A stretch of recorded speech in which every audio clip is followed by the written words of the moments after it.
रूहानी ताकतें हमारे आसपास हमेशा मंडराती रहती है। उनकी एक अलग ही दुनिया होती है जो वास्तविक में तो दिखाई नहीं देती, लेकिन कुछ घटनाओं में महसूस ज़रूर होने लगती है। ऐसे ही एक हवेली के भूत की है। दरअसल एक पुरानी हवेली है जिसमें कई साल पहले राजा महाराजा रहा करते थे, लेकिन अब वह वीरान पड़ी है क्योंकि उन राजाओं के वारिस देश से बाहर जा चुके हैं। हवेली की हालत जर्जर हो चुकी है। अब उसे मरम्मत की ज़रूरत है। इसके लिए शासन के नोटिस के अनुसार संपत्ति के मालिक को सूचित किया जाता है। कुछ दिनों में पूर्व राजाओं के वारिस में से एक लड़की हवेली में अपने बच्चे के साथ दाखिल होती है, जो कि उस जमाने के राजा के नाती की लड़की थी। उसका नाम उर्मिला था। उसके पिता की कार एक्सीडेंट में मौत हो चुकी थी। अब वह विधवा हो चुकी है, लेकिन उसके पास उसका बेटा है जो 8 वर्ष का है।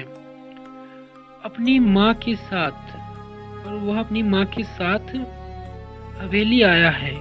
हवेली बहुत विशाल थी, इसलिए उसकी साफ सफाई के लिए कई मजदूर बुलाए गए, जिन्हें चप्पे चप्पे की सफाई कराने का ठेका दिया गया। किसी को नहीं पता कि हवेली के कोने कोने में कितने खूनी रहस्य छुपे हुए हैं। उर्मिला के आने के बाद हवेली की हवा रूहानी होने लगती है। ऐसा लग रहा था मानो कई वर्षों से इंतजार कर रहा था।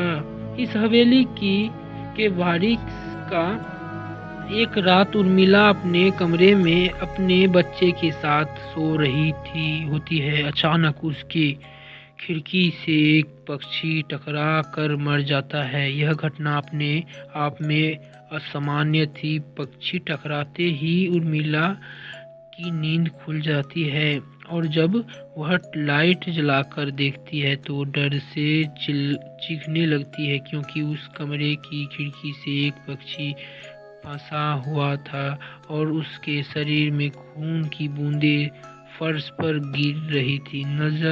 नज़ारा इतना भयावह था कि वह अपने बच्चे को उठाना नहीं चाहती थी, लेकिन उर्मिला हिम्मत करके उस पक्षी को खिड़की से बाहर फेंक देती है। लेकिन इसके बाद उसे रात भर नींद नहीं आती और वह सुबह तक जागती रहती है।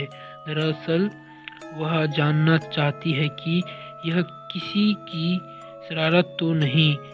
सुबह होते ही वह अपने यहाँ काम कर रहे मजदूरों से जाकर कहती है कि रात को मेरे कमरे की खिड़की पर कोई पक्षी आकर टकराया था और तुरंत मर गया।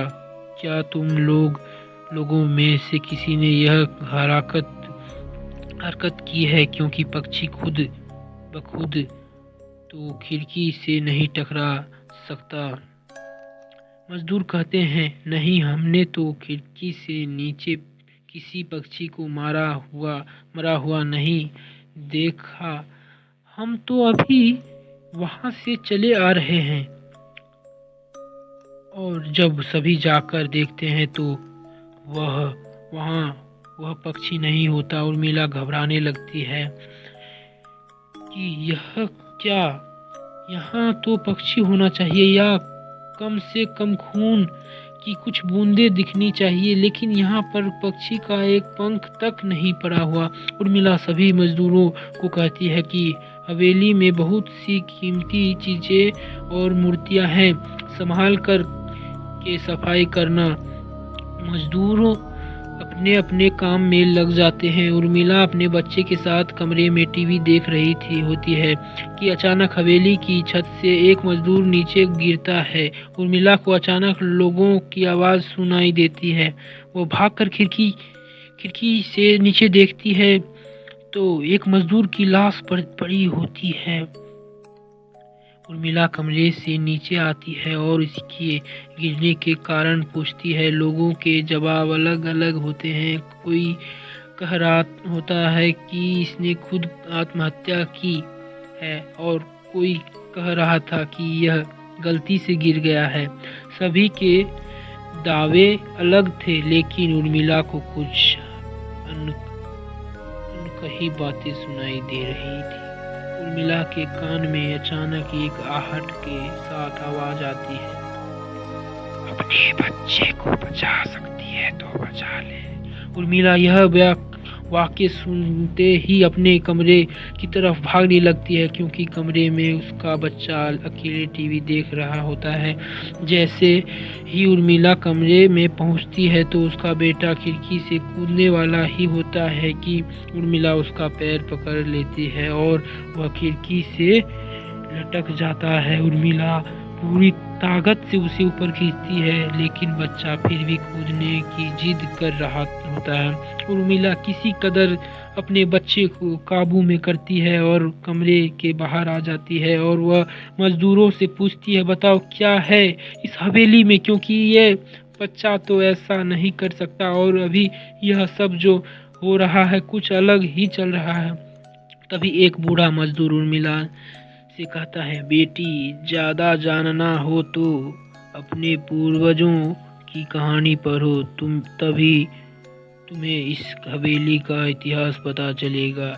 इस हवेली की कहानी की किताब इसी गांव के सरपंच के घर में रखी होती है, जो कि बहुत साल पहले मर चुके थे, लेकिन अब भी उनके बेटे के पास वह किताब मौजूद थी। उर्मिला सरपंच के घर पहुंचती है और किताब ले लेती है। किताब पढ़ते ही उसे पता चलता है कि इस हवेली में एक नौकर नौकरानी भी थे, जिनके बीच में बहुत प्यार था और वह कई सालों से हवेली की सेवा कर रहे थे।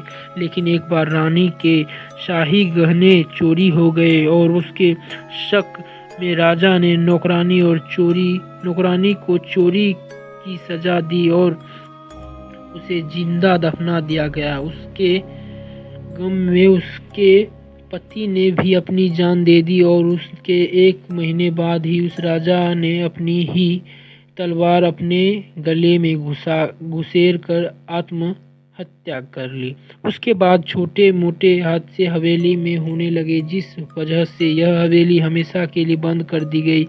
कई सालों के बाद वहां कोई आया है, जिससे वह रहने वाली आत्माओं को मौका मिल गया है फिर इससे बदला लेने का। उर्मिला हवेली का रहस्य जानकर यहाँ से जाना चाहती है, क्योंकि उसे अपने बच्चे की चिंता है।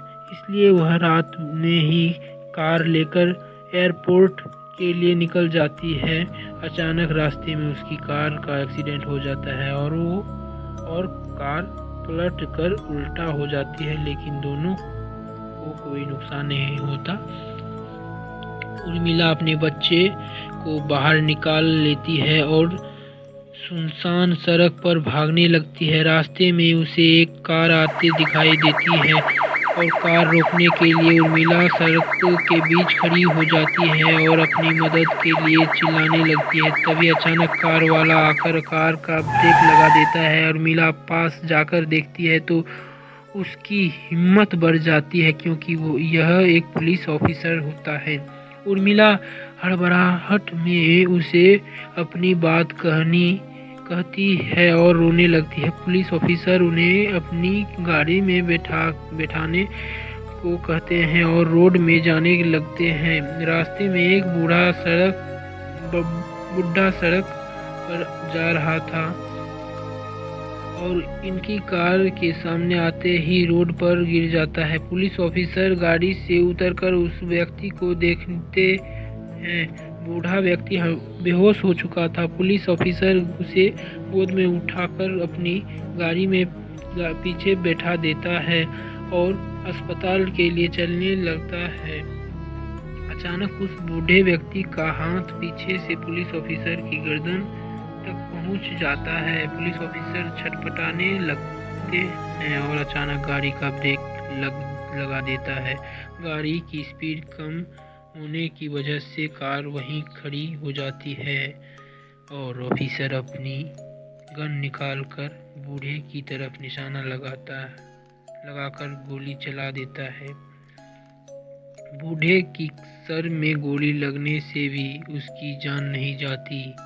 महिला और पुलिस ऑफिसर दोनों समझ चुके थे कि यह कोई भूत है। भूत को देखते ही उर्मिला अपने बच्चे को लेकर बाहर निकल जाती है और इसी बीच पुलिस ऑफिसर भूत की पकड़ से अपने आप को छुड़ाने में कामयाब हो जाता है। पुलिस ऑफिसर के बाहर निकलते ही तीनों बाहर रोड से भागने लगते हैं और कुछ देर भागते हुए उन्हें सड़क के किनारे जगमगाती लाइट्स दिख रही होती है। पुलिस ऑफिसर उर्मिला से कहते हैं कि मैडम, यह एयरपोर्ट है, जल्दी चलिए। उर्मिला अपने बच्चों को लेकर एयरपोर्ट के अंदर पहुंच जाती है। एयरपोर्ट पहुंचते ही उर्मिला की जान में जान आती है, क्योंकि पुलिस ऑफिसर की बहादुरी की वजह से उसके बच्चे की जान बच गई थी। लेकिन हवेली में भूतिया ताकतों का आधिपत्य अभी तक बना है और इसी के साथ खूंखार भूतिया कहानी खत्म हो जाती है। ये कहानी आपको कैसी लगी कमेंट करके जरूर बताएं। जो भाई नए हैं वीडियो को डबल टैप करके वीडियो को लाइक कर लो और चैनल को सब्सक्राइब कर लो दोस्तों।